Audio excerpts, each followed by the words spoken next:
In Central Asia, over 4,000 years ago, man for the first time turned the dream of hunting with a bird of prey into a reality.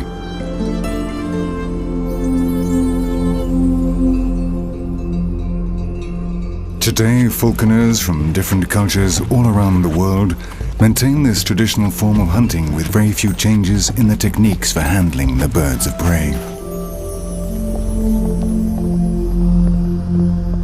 The Kazakhs have managed to adapt to extremely harsh living conditions thanks to the yaks. From these bovines they obtain wool, leather, meat and milk. This nomadic people, present in China and the former Soviet Union, can also be found in Western Mongolia near the Altai Mountains in the region known as Bayan-Olgi. Living in small circular tents called yurtas, they manage to fill the most inhospitable places with life. From the time they are children, they are used to having eagles around as if they were simply another member of the family. They rapidly become accustomed to the presence of this ally of the air in any place and situation. And it is hardly surprising, given that their grandfathers and the grandfathers of their grandfathers have practiced the art of falconry since time immemorial.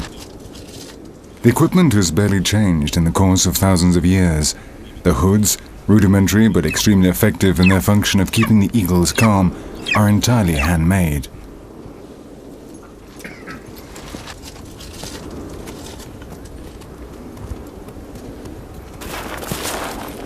Also great horsemen, the Kazakhs mount on saddles that are small works of art. On their saddles they place the baldak, the wooden support on which they rest the arm that carries the eagle on gloved fists.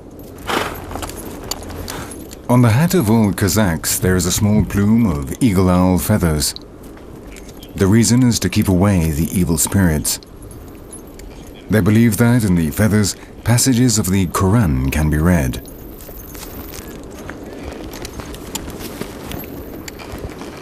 Wishing to protect their hunting companions as well, they attach another plume of owl feathers to their backs.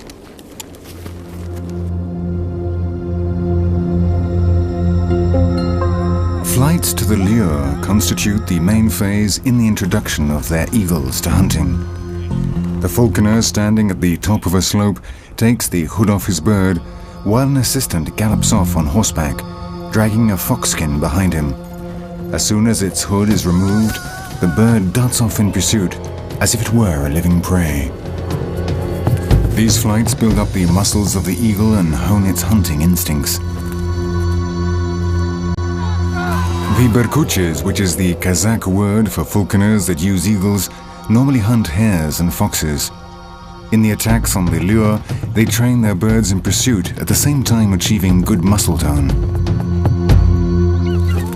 The power of their wings must be sufficient to catch animals used to fleeing from their natural predators. It is also necessary to develop different capture techniques which enable them to react to the flight strategies of their potential victims.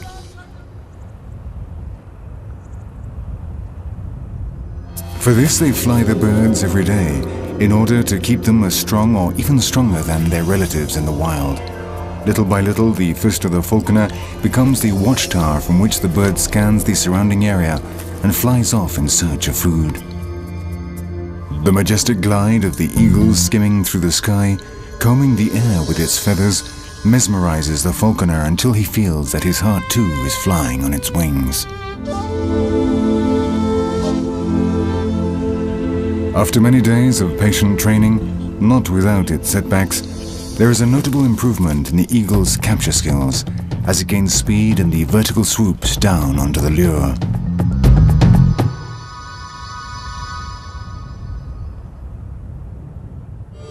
The complicity between bird and falconer increases each day. The flights to the fist strengthen the bond between them. The eagles diligently answer the call of their masters. It is almost time to see if they are ready for the real hunt.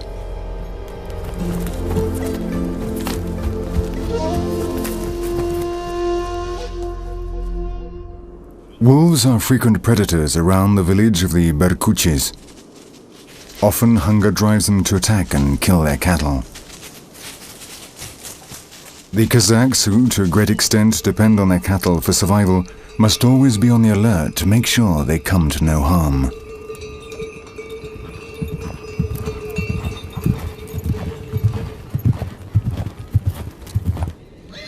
From the early hours of the morning around the yurtas there is greater activity than usual. The Berkuchis have decided to go to hunt a wolf today. They could hunt with firearms, but they want to test the skills of one of their eagles. They know that it'll be an uneven battle, and the bird could well be injured or even killed. A wolf is 5 or 6 times heavier than an eagle, and what's more, its powerful jaws are armed with sharp teeth.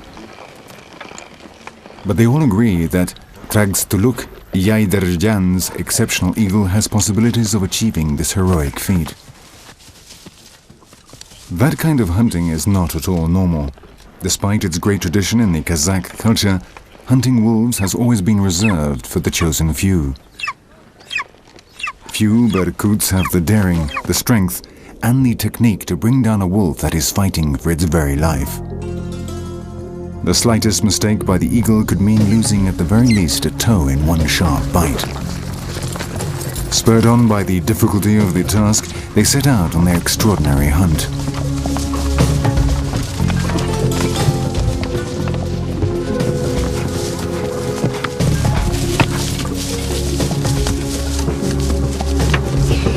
To hunt down a wolf using only an eagle, the Berkuchis climb up the mountain. From up there, they can look out over the landscape, and the bird has the advantage of height. In addition, any wolf surprised on the plain at the foot of the mountain normally flees up the mountain slope.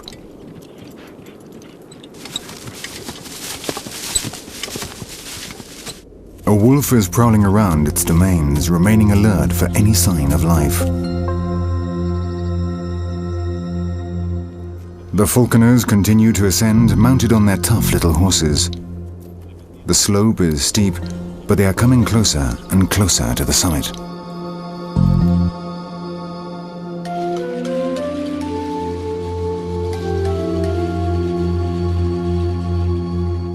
While they rest, taking in the grandeur of the landscape, one of the beaters climbs up the slope.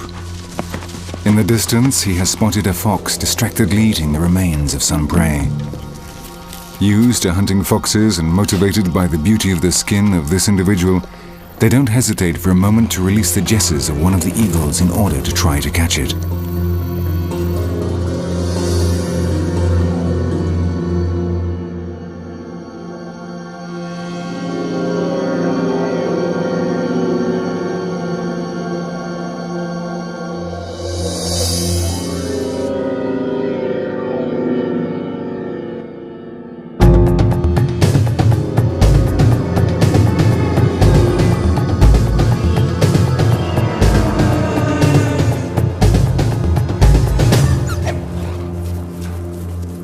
Too late now to put right the mistake of not being on the alert. The falconer approaches as fast as he can. He will try to prevent his companion from being wounded by the kicks and bites of the fox, and on the other hand, in the struggle, the bird's claws could damage the prized pelt. With foxskin, the Kazakhs line the inside of the hats that protect their heads.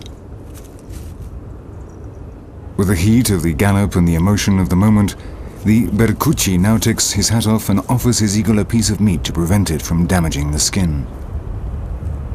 He knows that his companions are waiting for him to continue the hunt and achieve the real goal of their day: to hunt a wolf.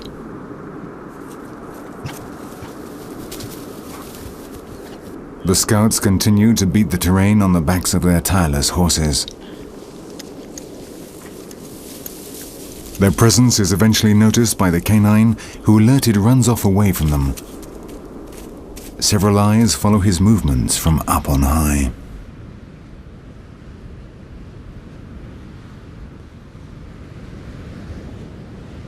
Others remain covered up until the time comes. When the wolf is about 500 meters away, the hoods are taken off the eagles. Several fly off towards it, but not all approach the king of the steppe. Only one, Trags Tuluk, will challenge it and try to bring it down.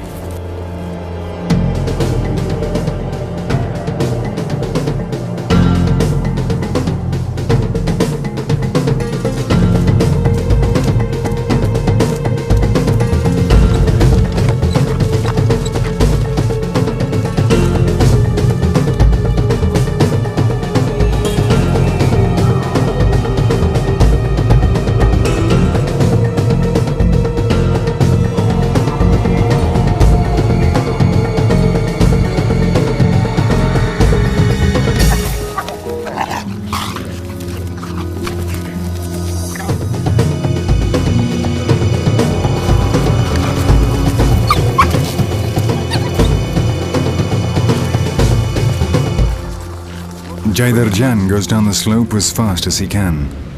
Trags Tuluk, his Berkute, has just hunted the sixth wolf in his life.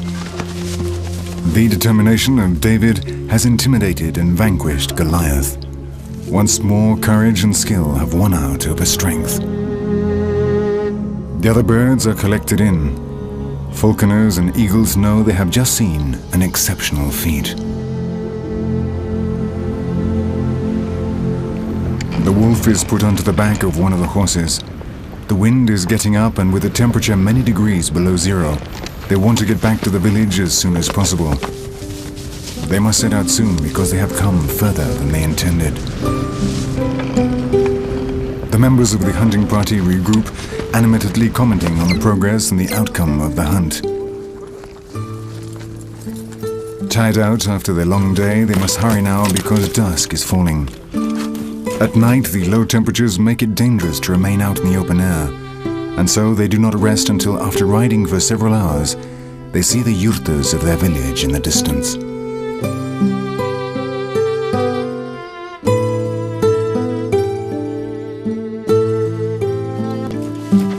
The smoke from the chimney tells them that someone is waiting for them for dinner. Their women, also tireless workers, take charge of all the household tasks.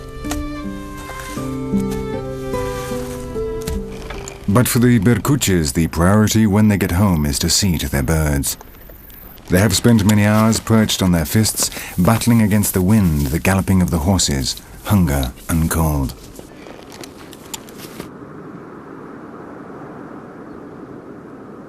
Once inside, around the heat of the fire, they are rewarded with a good meal, offered in peculiar wooden bowls. Once again, they have demonstrated that as well as a king, there is a queen of the steppe, the Berkut, the eagle of the Altai mountains. And during the dinner, to the musical accompaniment of the dombra, they dedicate an ancestral song to her. It says, "On the summit of the great Altai, on a rocky outcrop, an eagle flies up and perches on the rock. The eagle enjoys, plays, flies, lives. Capturing the fox, it pleases its falconer and demonstrates its pride to all the rest. If it does not manage to hunt, it'll die. They live together in this life, but after death, master and eagle will meet again."